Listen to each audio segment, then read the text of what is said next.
Alright guys, Anthony Subaru Service. Figure I'll make a quick video here on Ryan's. We're getting close to dropping the cab here. Alright, we had a long list of stuff. This is the one that bent the rods. We did go ahead and put full set of injectors in it.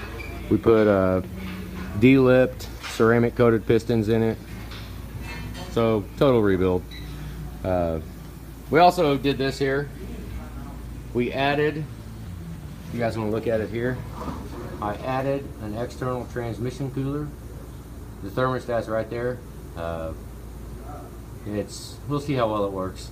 Who knows? But ran that up and I got this wire sheathing here. We're gonna see how this hits the cab. I don't know. I might have to disconnect it and run it behind this bar. I don't know. We'll see. Who knows? Absolutely freaking crazy that they had an EGT bung.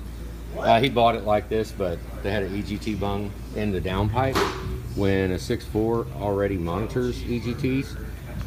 The 6.4 already monitors EGTs. So they added this here when you're actually going to be maybe 150 degrees colder. By the time you get from there up through the turbos and back down to here, you're going to be colder. So you're getting a non-reading when you could just get it from this one, which is a little bit further downstream. I'd like to have it in the manifold, but it'd be all right. I mean, we can go off of that number. Did our undercover harness, got our exhaust pipes on it. What else did we do this thing? Tensioners, belts. This for Bob. Bob will look at the belt and say we did put it on right. It's the inside joke here at the shop. He said we put the belts on wrong when you can't read the writing. Just basically, I mean, full set of injectors. Just kind of looking around here. Anaerobic on the bed plate. I set this down here because we're getting ready to, I'm going to weld that hole shut and get rid of that because that's just nuts. But I have a whole bunch of crap we got to clean up. I got to run the airlift wires back up to the cab. And then probably going to go ahead and drop the tank because this fuel smelled pretty freaking nasty. I'm going to take all this apart and put new lines, new fill hoses on it, new vent hoses, new vents on the tank. Just replace all of it. Go. We don't want to have no freaking issues with that crap at all.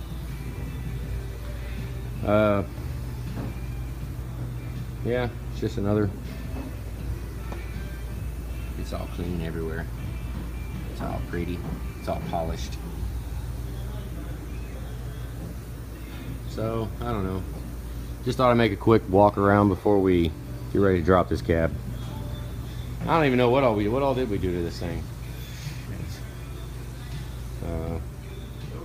If you look, we grind away.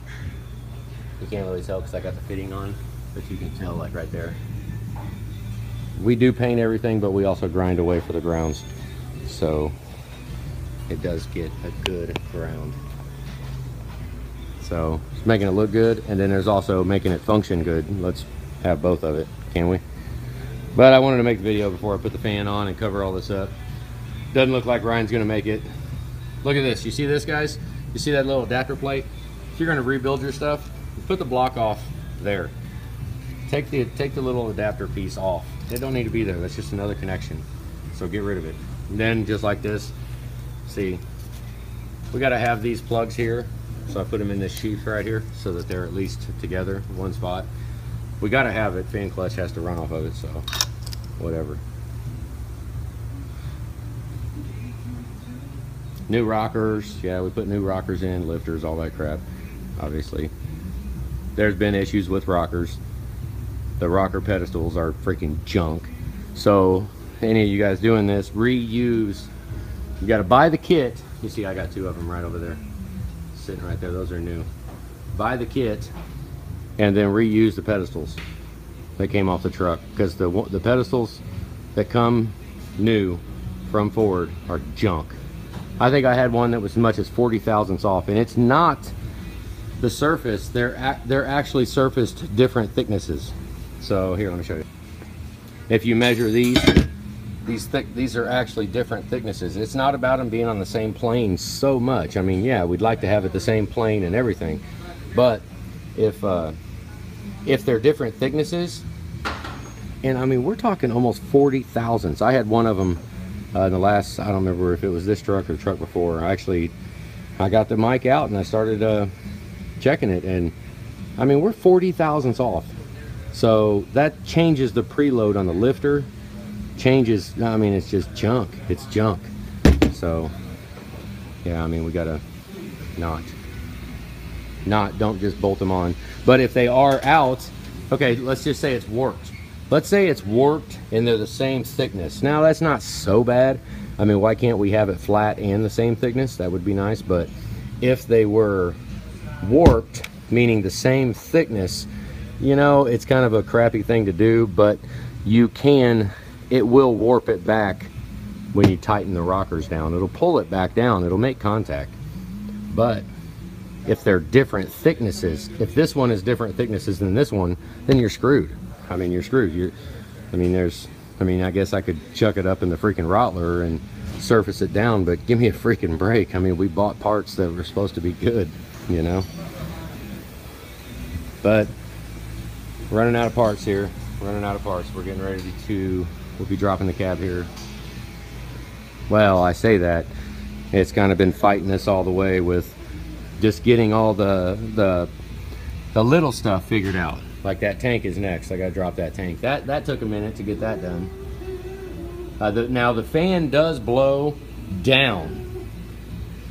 Now if we have to change it, I think I want to see how it reacts right there. Let me get down here, because the fan blows down. It will blow towards us, and the exhaust is right here. So I think I opted to go ahead and try it like this first. It'll pull the air. Granted, we're going to be fighting wind from the road, but it's going to be pulling air from the top of the bed away from the exhaust. Now, if we have to change it, we can move it, put the fan on the other side, switch it around. We can do that, but I kind of wanted to check this first because this is going to blow down on the exhaust, rather than the other way, which would be sucking hot air from around the exhaust. But you're going to be driving down the road, so I mean, I honestly really think it probably isn't even going to matter. It could probably go anyway. It's going to move air. I've got a pretty good space up above it. It's probably 8 inches right there from there to the top, and about 4 inches from there to the top of the bed. So it's got quite a bit of room there to put on. That'll probably be fine. If not, we'll address it. You know, we'll move it around. At least it'll be plumbed, and we can move it accordingly if we have to. But honestly, I think just having that extra there, it's probably, you could probably shove it under the back seat and it'll be good. Probably, who knows. But we did transmission service. We changed all the fluid, went ahead and dropped the pan and did the internal filter on the transmission. Happy Thanksgiving. Thank you. Happy Thanksgiving. Yeah. So just a quick rundown of what all we did. So Ryan's truck about to drop the cab. All right, guys, have a good day.